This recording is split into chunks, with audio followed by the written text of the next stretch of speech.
Assalamualaikum warahmatullahi wabarakatuh. Hai halo teman-teman hebat. Apa kabarnya hari ini? Semoga teman-teman semua selalu sehat dan selalu dalam lindungan Allah Subhanahu wa taala. Teman-teman, berjumpa kembali dengan Budiana di pembelajaran tematik.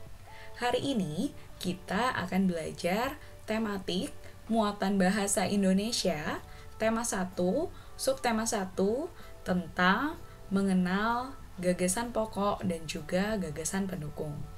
Namun, sebelum kita mulai pembelajaran pada hari ini, alangkah lebih baiknya kita buka dengan sama-sama mengucap basmalah.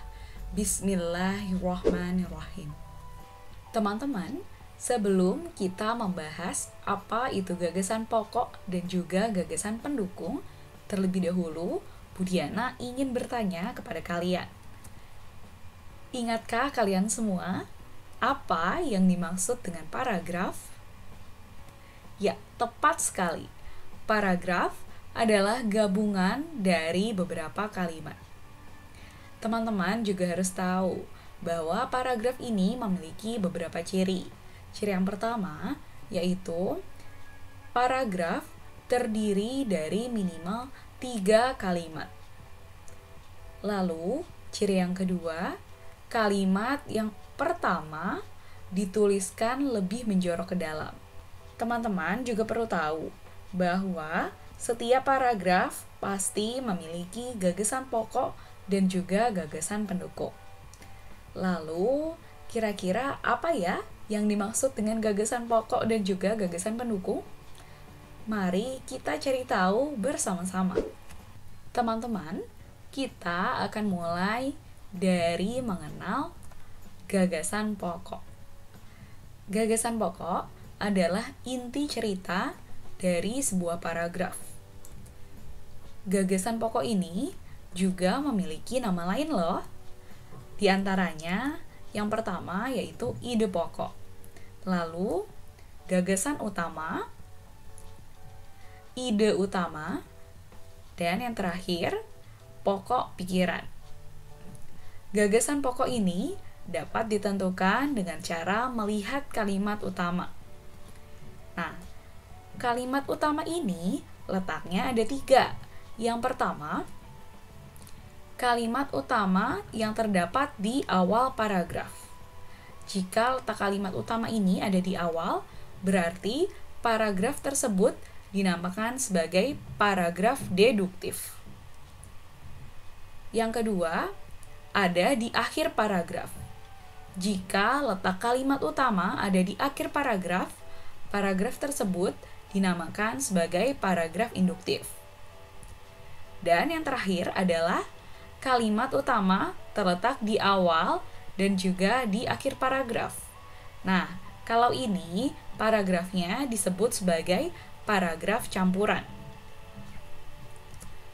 Teman-teman juga perlu tahu kalau biasanya kalimat utama itu paling sering muncul di awal paragraf. Tapi ada juga kalimat utama yang muncul di akhir ataupun di awal dan di akhir. Kalau kalimat utamanya ada di akhir, dicirikan dengan kata jadi, oleh sebab itu, dan dengan demikian. Karena kalimat utama yang ada di akhir mencerminkan kesimpulan. Teman-teman, perhatikan paragraf berikut ini. Paragraf ini bisa kalian lihat di Bupena 4A halaman 3. Budiana akan bantu untuk bacakan ya. Batik merupakan kain tradisional Indonesia.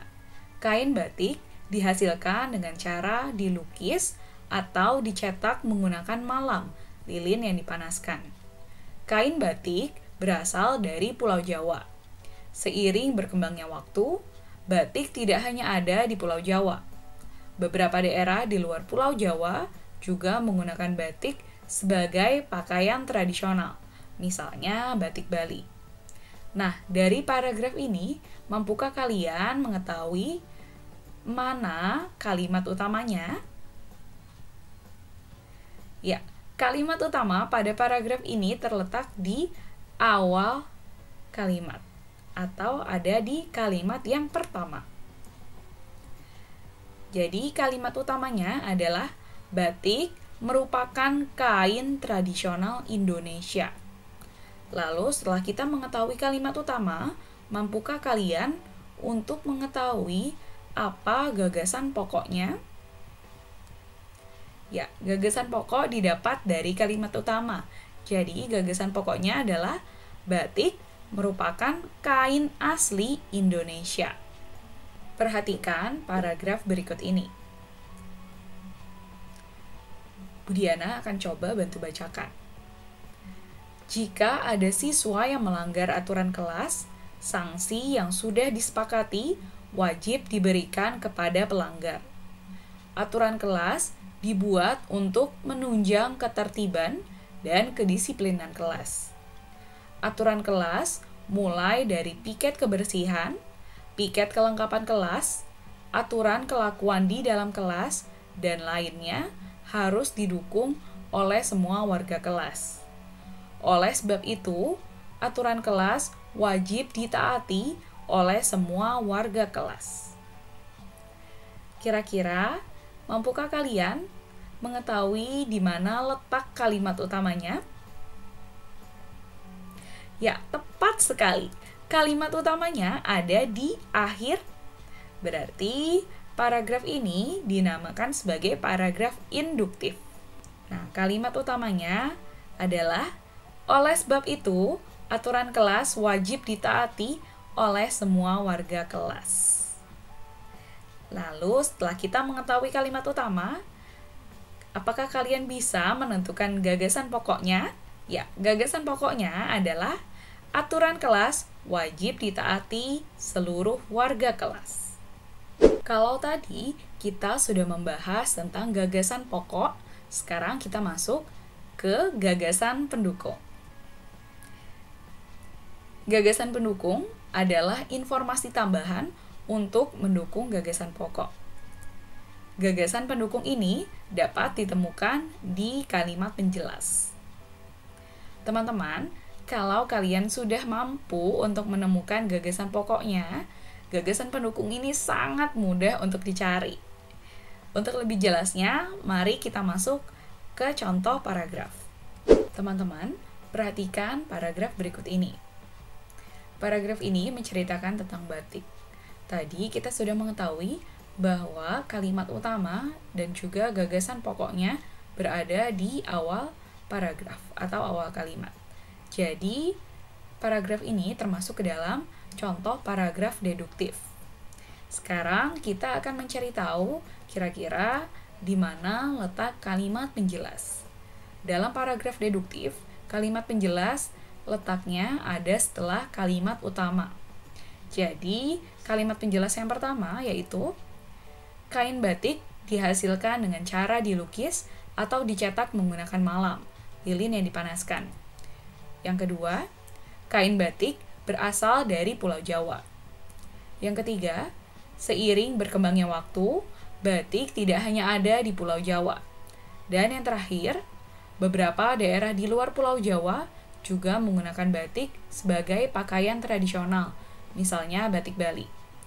Nah, sekarang kita akan menentukan gagasan pendukungnya. Gagasan pendukung yang pertama yaitu menceritakan tentang cara pembuatan batik. Lalu yang kedua, menceritakan tentang tempat asal kain batik. Lalu gagasan pendukung yang ketiga adalah persebaran kain batik. Teman-teman, sekarang kita masuk ke contoh yang kedua. Perhatikan paragraf berikut ini. Paragraf ini menceritakan tentang aturan yang ada di kelas.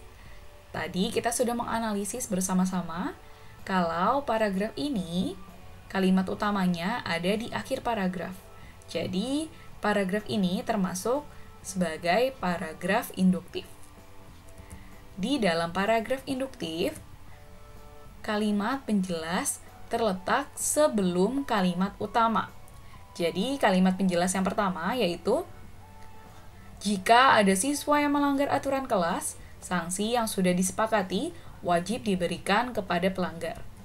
Yang kedua, aturan kelas dibuat untuk menunjang ketertiban dan kedisiplinan kelas. Yang ketiga, aturan kelas mulai dari piket kebersihan, piket kelengkapan kelas, aturan kelakuan di dalam kelas, dan lainnya harus didukung oleh semua warga kelas. Nah, sekarang mari kita cari tahu gagasan pendukungnya. Yang pertama, menceritakan tentang sanksi bagi pelanggar aturan. Lalu yang kedua, menceritakan tentang tujuan dibuatnya aturan kelas.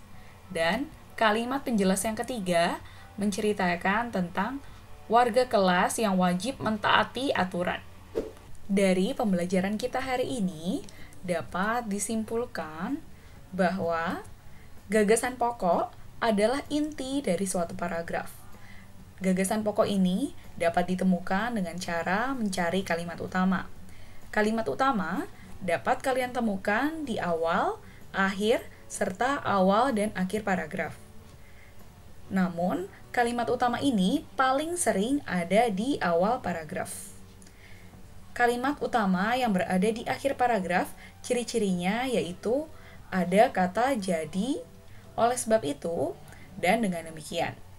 Sedangkan gagasan pendukung adalah informasi tambahan dari suatu paragraf. Gagasan pendukung ini didapat dengan melihat kalimat penjelas. Supaya teman-teman semakin paham dengan materi kita hari ini, yuk kita latihan.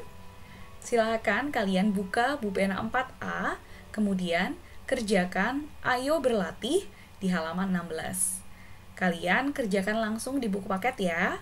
Kemudian upload foto bukti pengerjaannya ke Google Classroom tematik.